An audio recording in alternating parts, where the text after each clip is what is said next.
একদিন এই শিয়ালটি একটা মানুষকে দেখে তাকে খাওয়ার জন্য তার উপর আক্রমণ করে দেয়, কিন্তু তখন এই মানুষটি শিয়ালটিকে বলে, আরে আমার এত বড় শরীর তুমি কিভাবে খাবে, এদিকে আসো আমি আগে মেপে দেখে নিই আমার এত বড় শরীর তোমার পেটের মধ্যে আটকাবে কিনা। আর এই লোকটি স্কেল দিয়ে শিয়ালটির পেট মাপার নাম করে শিয়ালটিকে ধরে ইচ্ছা মতো পেটাতে শুরু করে।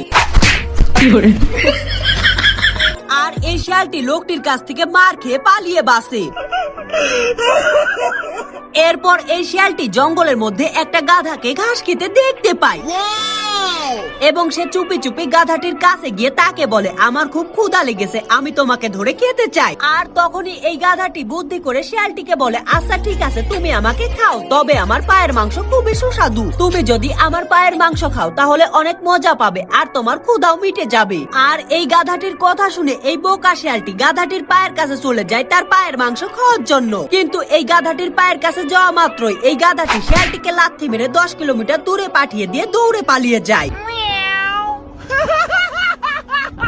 আর এই বোকা শিয়ালটি সারাদিন কোনো শিকার করতে না পেরে খিদের যন্ত্রণায় ভালোভাবে হাঁটতেও পারছিল না, কিন্তু সে হঠাৎ করেই মাঠের মধ্যে একটা ছাগলের বাচ্চাকে দেখতে পায় এবং সে দ্রুত ছাগলের বাচ্চাটির কাছে গিয়ে তাকে খেতে চায়।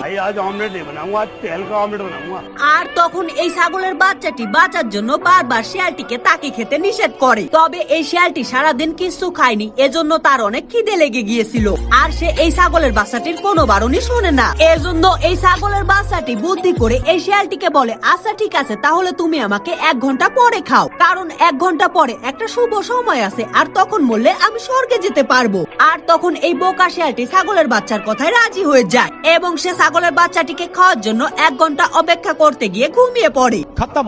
এবং এই সুযোগে এই ছাগলের বাচ্চাটি অনেক জোরে জোরে চিল্লাইতে থাকে, যার কারণে গ্রামের মানুষজন ছাগলের বাচ্চাটির কি হয়েছে দেখতে আসলে শিয়ালটিকে দেখতে পায়।